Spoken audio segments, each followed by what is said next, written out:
سال 1982 سال 61 خودمون که تو اون مقطع نیروهای سلفی تحت عنوان اخوان المسلمون که در سوریه دچار مناقشه با حکومت بودند و حکومت رو کافر می‌دونستند و به تبع اخوان المسلمین مصر که با حکومت در اصل مبارک سادات و بعد مبارک درگیر بودند، اینها هم با حکومت در اصل حافظ اسد درگیر بودند. حالا دلیل درگیری اخوان المسلمین با حکومت سادات و مبارک این بود که اونها سازش با اسرائیل داشتند، ولی دلیل مبارزه اخوان المسلمون سوریه با حکومت دلیلش این بود که اینها با اسرائیل زاویه داشتن و درگیر بودن، شرایط صلح رو قبول نکرده بودن، کمپ دیوید رو محکوم کرده بودن و البته با ایران همراهی میکردن در جنگ با صدام و با ایران همراهی میکردن به نفع انقلاب اسلامی. یعنی جناب آقای حافظ اسد، مرحوم آقای حافظ اسد که بسیار ایران و ایرانی ها رو هم دوست داشت، حکومت جمهوری اسلامی رو هم دوست داشت و ارزش براش قائل. اینها اومدن اردن، جناب آقای شاه حسین مقبور، صدام حسین معدوم و ملک فهدی که در عربستان بود، یعنی ملک فهد پول رو، شاه حسین زمین رو در اردن و صدام تجهیزات نظامی و کمک‌های نظامی و آموزش‌های نظامی رو در اختیار نیروهایی رو گذاشت که اینها در به خصوص بعد از اون عملیات H3 که فاش شد که با همکاری سوریه ایران تونست حمله بکنه به پایگاه H3 که در مرز اردن و عراق قرار داشت. خدمتتون هست بعد از این قصه اینا شروع کردن تقویت کردن اخوان المسلمون سلفی‌ها علیه حکومت سوریه. اینا در حما شورش کردند و حما رو به تسخیر خودشون در آوردن. حمله در همون سال و در همون اتفاقات حمله کردن به دانشکده افسری حما. 82 تا دانشجوی افسری رو، همین اتفاقی که در عراق افتاد، اینها اومدن 82 تا دانشجوی افسری رو گرفتن و سر بریدند و اعلام کردن به حکومت ما هر جا برسیم این کار رو خواهیم کرد. خب حکومت شروع کرد، دولت آقای حافظ اسد هشدار داد که سریع شهر رو خالی بکنید و هشدارهای لازم و اینها اعلام کردن که ما میایم و به دمشق هم میرسیم. آقای حافظ اسد شهر رو بمباران کرد و یک روزه قائله خوابید و اینها یک زخمی تو دلشون علیه حافظ اسد و حکومت بعث تو ذهنشون و تو دلشون اون سلفی هایی که مشکل داشتن.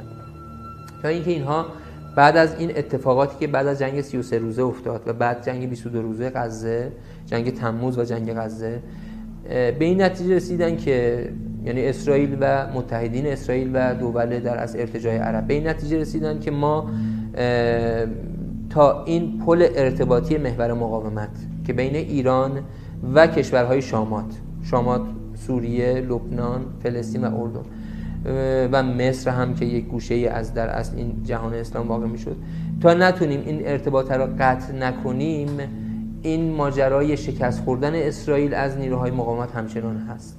پس اینا اومدن گفتن که ما باید اول حکومت رو ساقط بکنیم. اینها نیروهاشون رو آماده کرده بودن، نیروهای مسلحشون رو آماده کرده بودن. خدمتتون عرض بکنم که تجهیزات نظامیشون رو آماده کرده بودن.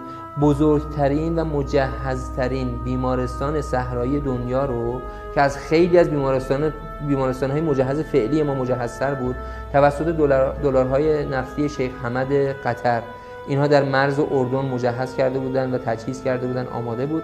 اینها منتظر یک در اصل پرچم سبزی، چراغ سبزی اینور بودن که یک شورش دست جمعی در همه شهرهای سوریه شورش مسلحانه در همه شهرهای سوریه اتفاق بیفته که یک مرتبه این قصه خورد به اون ماجرای بیداری اسلامی و حالا به قول غربی‌ها بهار عربی یا انقلاب فیسبوکی. در دمشق آقای حسن عبدالعظیم رئیس شورای مخالفین، کمیته مخالفین حکومت بشار اسد، من رفتم باهاشون مصاحبه کردم، چندی ماه هم زندان بوده. یک مبارز سیاسیه و جنگ مسلحانه نمیکنه، مثل خیلی از آدمایی که در اصل مبارزه مدنی میکنن، ایشون هم مبارزه مدنی میکنه.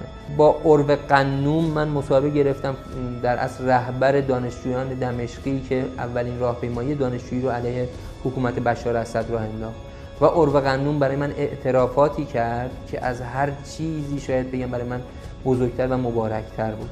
عروه قنوم برگشت من گفت، پدرش هم رئیس یکی از احزابه، آقای قنوم الان نماینده مجلس سوریه هم هست، رأی هم آوردش. برگشت گفتش که خب ما دچار یک دیکتاتوری بودیم، ما اینجا آزادی بیان نداشتیم، آزادی رسانه ها رو نداشتیم، ما اینجا اینترنت درستابی نداشتیم، ما اینجا آزادی احزاب رو نداشتیم، ما این کشورمون تک حزبی بود. به من حق بدید که من معترض می‌شدم. وقتی من دیدم تو کشورهای عربی انقلاب شده، ما هم شروع کردیم اومدیم و روزهای اول منم دستگیر شدم، ولی دستگیر شدم، کسی من نکش، کسی رو من تیراندازی هم نکرد. بعد یه مدت دولت اومد به من یعنی آوردن ما رو آزاد کردن، به ما گفتن آقا ما احساس می‌کنیم چیزی که شما میگید حقه و ما باید به اونها رسیدگی بکنیم. الان حالا همون موقعی که اروه داشت برای من توضیح میداد، گفت همین الان 50 تا شبکه ماهواره‌ای مخالف حکومت تو سوریه داره فعالیت میکنه. بیش از 100 روزنامه و 100 حزب راه افتاده.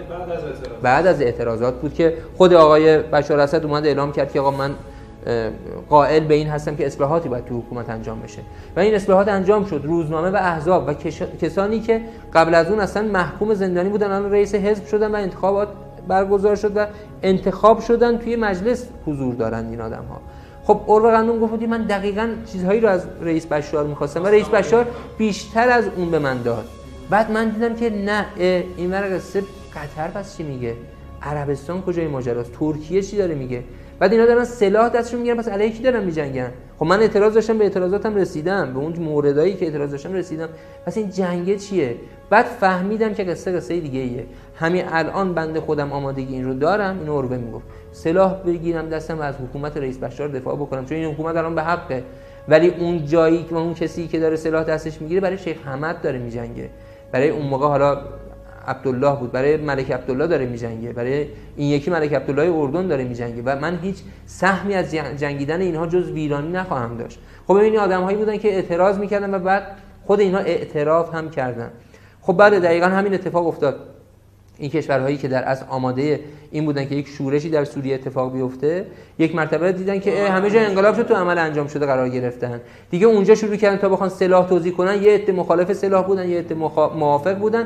این بلبشوی الانی که شما الان 5 ساله دارید توی سوریه میبینید که من تعبیر فتنه ازش دارم، که دقیقاً دیگه حق و باطل و حتی خود ایرانی‌ها رو هم نمیتونیم توجیه بکنیم که بابا به خدا موضع ما اونجا حقه، طرف مثلا میگه که نه اصلا چرا ما باید تو سوریه دخالت کنیم، چرا باید بابا تو سوریه نجنگیم، خب باید اینجا بجنگیم. من همون موقع سال 91 تو سوریه بودم، برای بچه‌ها رو اونجا مصاحبه، بچه‌ها از اینجا زنگ می‌زدن برای مصاحبه، میگفتن آقا به خدا قسم اگر امروز ما اینجا نیام قوطی شرقی رو آزاد نکنیم که فرودگاه بین‌المللی دمشق خمپاره نخوره، باید بریم رباط کریم بجنگیم که فرودگاه امام رو نگیرن که از اونجا خمپاره بزنن مثلا به تهران. خب این اتفاقات اونجا داشت میفته و ما داریم اونجا در از این بچه‌ها دارن برای ما میجنگن. اینا همه چیشون از دست رفته است. سوریه هیچی نمونده از سوریه، یعنی ویرانه بسیار بزرگه، ولی همچنان دارن میجنگن که مقاومت باشه، همچنان دارن میجنگن که حکومت آمریکا مستقر نشه. رضایت نمیدن مردم سوریه، حتی اگر هیچی نباشه بالای 60% مردم سوریه نمیخوان اون شرایط رو و رئیسشون رو میخوان، رئیس جمهورشون رو میخوان.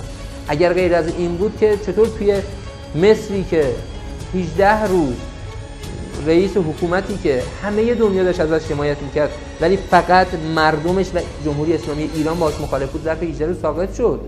آخه خیلی وقتی میگیم یا چون جمهوری اسلامی از بشار اسد، آقا یه جمهوری اسلامی از بشار اسد داره دفاع میکنه اینقدر محکم وایساده، همه دنیا علیه بشار اسدن و حکومتش، چون مردمش حکومت رو میخوان و مردمش دشمنی هایی رو که علیهشون داره اعمال میشه رو نمیخوان، نسبت به اون دارن مقاومت میکنن.